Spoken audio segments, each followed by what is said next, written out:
الحمد لله رب العالمين أشهد أن لا إله إلا الله وحده لا شريك له وأشهد أن محمدا عبده ورسوله اللهم صل على محمد وعلى أزواجه وذريته كما صليت على آل إبراهيم وبارك على محمد وعلى أزواجه وذريته كما باركت على آل إبراهيم إنك حميد مجيد.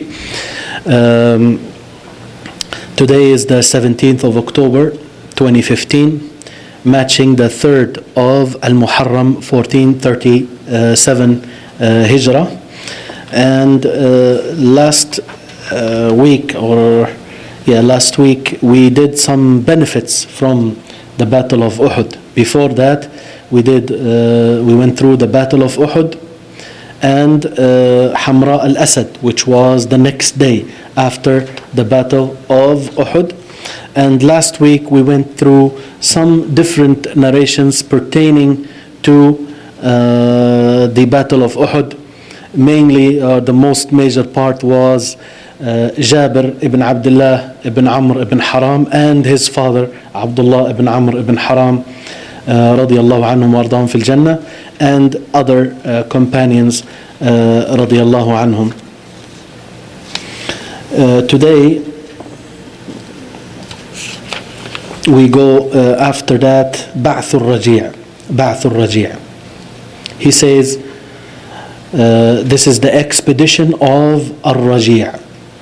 ثم بعث صلى الله عليه وسلم بعد أحد بعث الرجيع. After the Battle of Uhud عليه الصلاة والسلام, he sent the expedition of الرجيع. وكان ذلك في صفر من السنة الرابعة. That is in the month of Safar of the 4th year of the Hijrah. وذلك أنه صلى الله عليه وسلم بعث إلى عضل والقارة. That is because he عليه الصلاة والسلام sent to these tribes called عضل and القارة بسؤالهم رسول الله صلى الله عليه وسلم ذلك حين قدموا عليه. That is because they asked him for that. They asked him to send some people to them when they came to him عليه الصلاة والسلام. وذكروا أن فيهم إسلاما. They mentioned to him that within them there is Islam, meaning some people who accepted Islam. So they asked that he will send a group to them. فبعث 6 نفر في قول ابن إسحاق. So he sent 6 people. That is according to the statement of Ibn Ishaq. Ibn Ishaq is one of the most famous in terms of the Seerah, the scholars of the Seerah. You heard his name many times by now. وقال البخاري في صحيحه كانوا 10. Al-Bukhari, he said in his Sahih that they were 10. So according to Ibn Ishaq, he said 6. Al-Bukhari said 10. وقال أبو القاسم السهيلي وهذا هو الصحيح. The Sheikh Imam Abu al-Qasim al-Suhaili, this is one of the authors also of the Seerah. He wrote an extensive explanation of the Seerah that were authored. Is a famous writer in this regard, and someone who was known for his proficiency in the Arabic language عليه رحمة الله. He said وهذا هو الصحيح. According to As-Suhaili, he said that this is the correct view, that they were 10, not 6. وأمر عليهم مرثد بن أبي مرثد الغنوي رضي الله عنه. He put as an emir, as a leader for this group of 10, according to the correct narration, that Marthad ibn Abi Marthad was the leader of this group. Marthad ibn Abi Marthad al-Ghanawi, may Allah be pleased with them. ومنهم خبيب بن عدي. Amongst those companions was Khubayb ibn Adi. فذهبوا معهم, so they went along with them. فلما كانوا بالرجيع, when they reached the place called الرجيع, وهو ماء لهذيل بناحية الحجاز بالهدأة. It is a place that has water in it, belonging to Hudayl, the tribe of Hudayl, in the area of Al-Hijaz. غَدَرُوا بِهِمْ. They betrayed them. So they came, they said to Rasulullah sallallahu alaihi wasallam, we have some Islam, people accepting Islam within us. So send with us people, who will teach them supposedly. So then when they reached that area, Al-Raji', right, they betrayed them. وَاسْتَصْرَخُوا عَلَيْهِمْ هُذَيْلًا. They screamed and called against them the tribe of Hudayl. فَجَاءُوا فَأَحَاطُوا بِهِمْ. So this tribe of Hudayl, they came, they surrounded them. فَقَتَلُوا عَامَّتَهُمْ. They killed the most major part, most of them they killed them. وَكَانَ فِي شَأْنِهِمْ آيَاتٍ رضي الله عن جميعهم. And in their regard there were signs, may Allah be pleased with them all. وَاسْتَأْسَرَ مِنْهُمْ خُبَيْبُ بْنُ عَدِيٍّ وَرَجُلٌ آخَرُ. And amongst those companions that were in captivity, majority of them they were killed, but then Khubayb ibn Adi accepted captivity, he went under their captivity, he was captivated by them. And another man, وهو Zayd ibn Dathina. This name they read it in different ways, Ad-Dathina or Ad-Dathna or Ad-Dathinna, right? So those authors of the Seerah, they would mention this. This actually was actually is one of the most difficult parts for me. I have to make a confession here about the Seerah, that because depending on these books that are printed, and some of them they have the signs that are the wrong signs, and different, and sometimes some scholars they would put the tashkil differently, and they will say that this can be read in different ways, but inshallah in the end is not a big problem. Inshallah, this is something that can be fixed. Sometimes the words, how they are read, other than the names of people and names of tribes, right? So inshallah, as we go along, we'll try to correct as much as we can. Like the tooth of the Prophet ﷺ that was broken in the Battle of Uhud. I think I might have said ruba'iyya with the dhamma. This is how I heard it long time ago from our teacher in school, but it should be raba'iyya with a fatha on the ra, not a dhamma on the ra, right? So those inshallah mistakes, they could be there. We're trying to do our best, but most major inshallah, I hope there won't be big things, but then as we go along, we try to fix what we say. So Zayd ibn Dathina or Ad-Dathna or Ad-Dathinna, if you hear it being mentioned differently, then the scholars have mentioned different ways that his name can be read. Anyways, those people, Khubayb and Zayd radiallahu anhum, they were held in captivity. So فَذَهَبُوا بِهِمَا فَبَاعُوهُمَا بِمَكَّةِ. So they took them both, and they sold them in Mecca. وَذَلِكَ بِسَبَبِ مَا كَانَ قَتَلَ مِنْ كُفَّارِ قُرَيْشِ يَوْمَ بَدْرٍ. That is because of what they used, or what they have killed of the disbelievers of Quraysh on the battle of Badr. So Khubayb and Zayd, they participated in Badr. They killed some disbelievers from Quraysh. These people from Adal and Al-Qara, these two tribes, they came and they were deceptive. They said, there are Muslims amongst us, send with us some who will teach us. 10 went with them.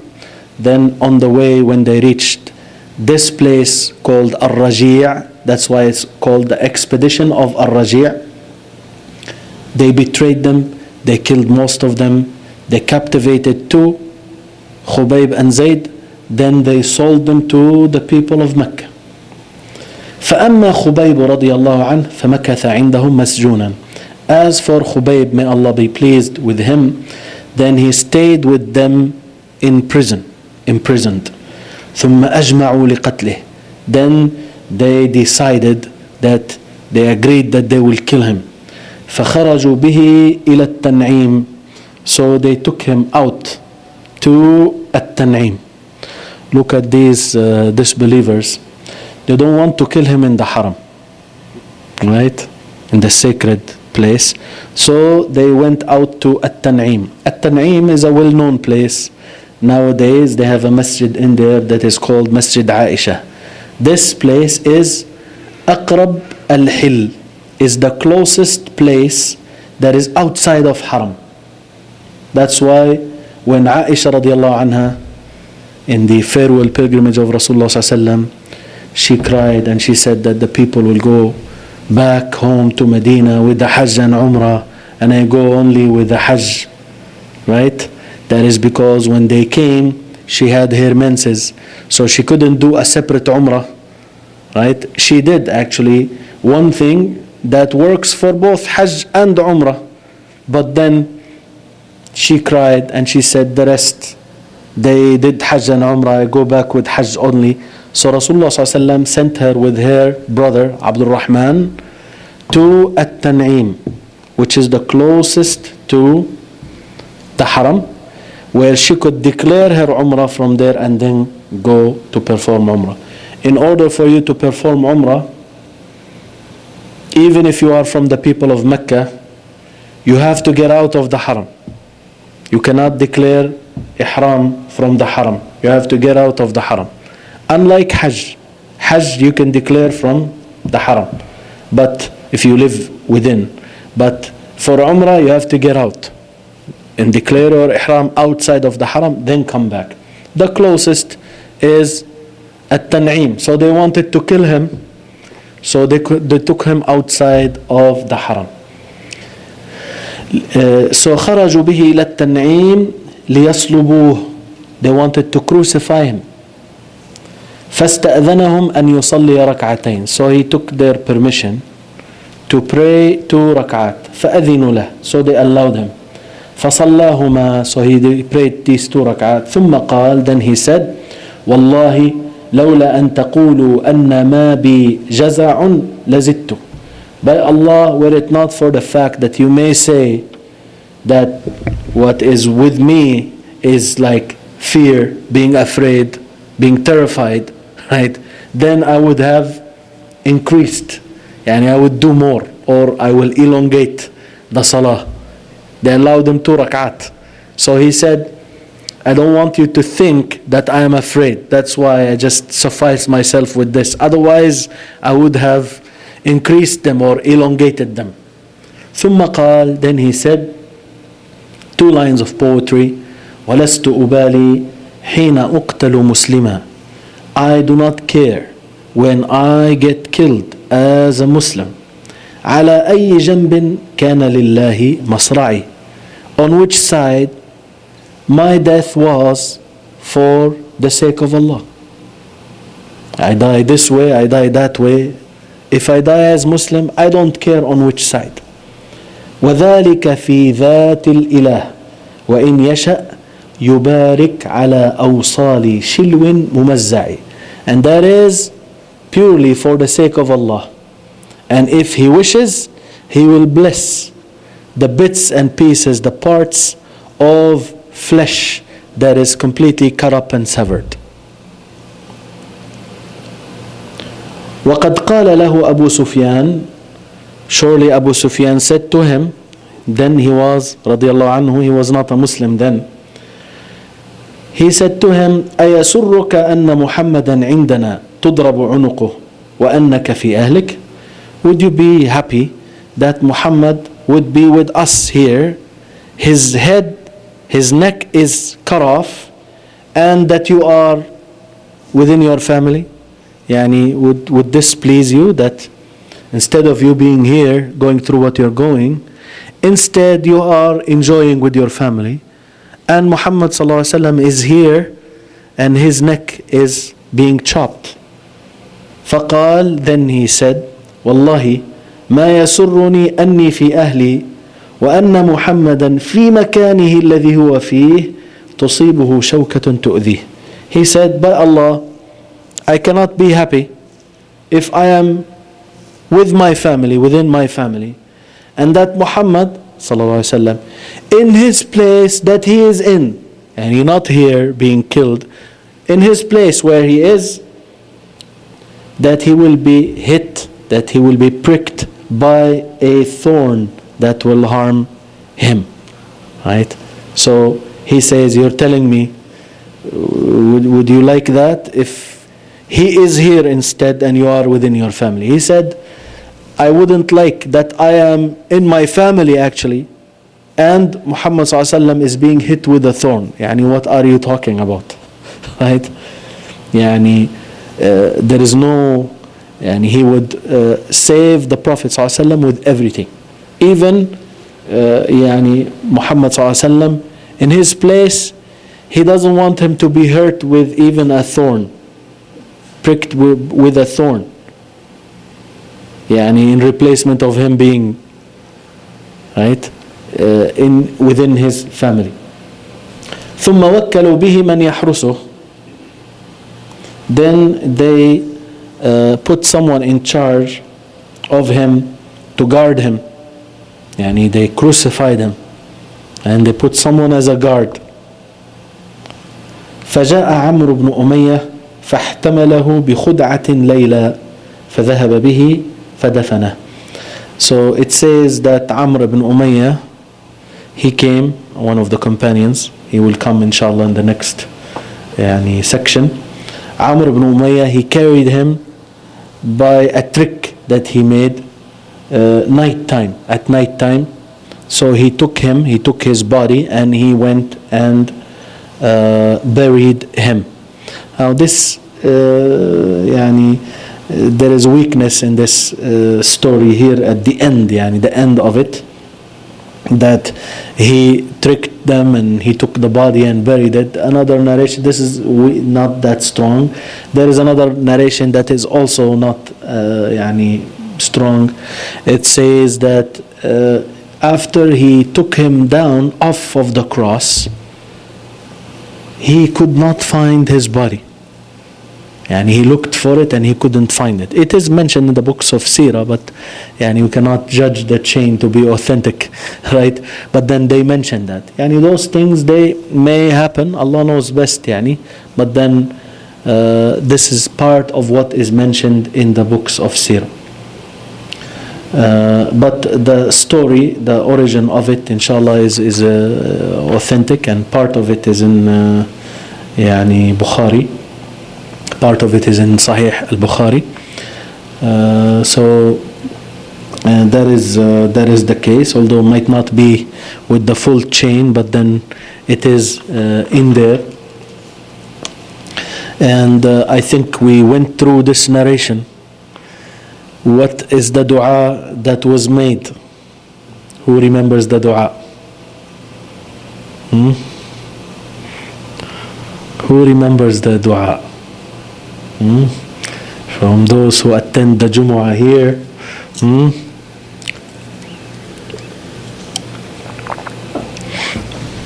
A whole khutbah was dedicated to this story.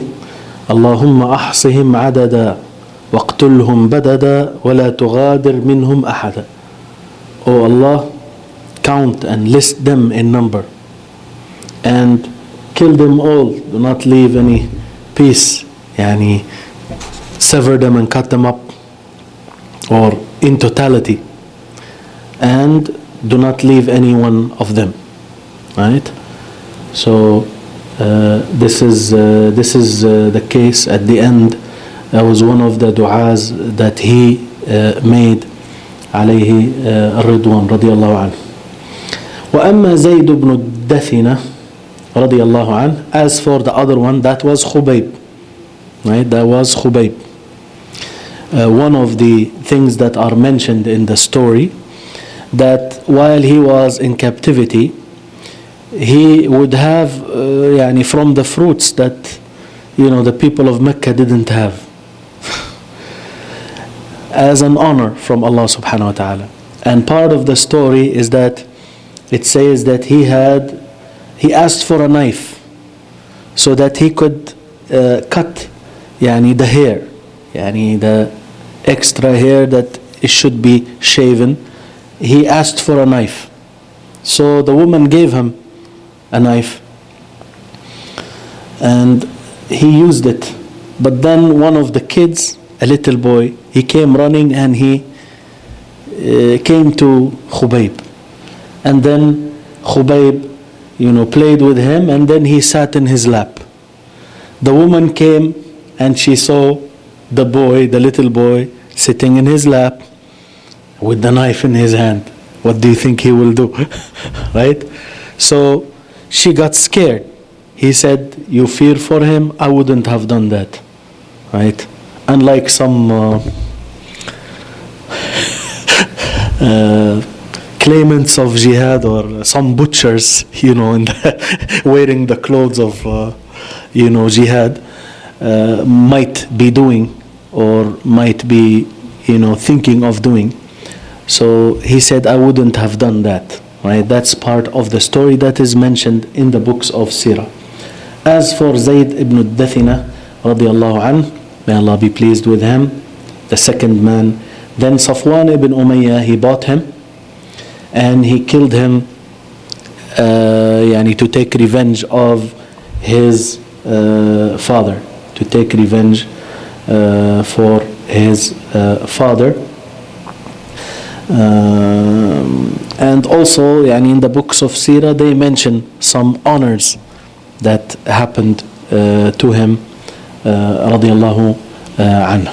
So we will stop here inshallah.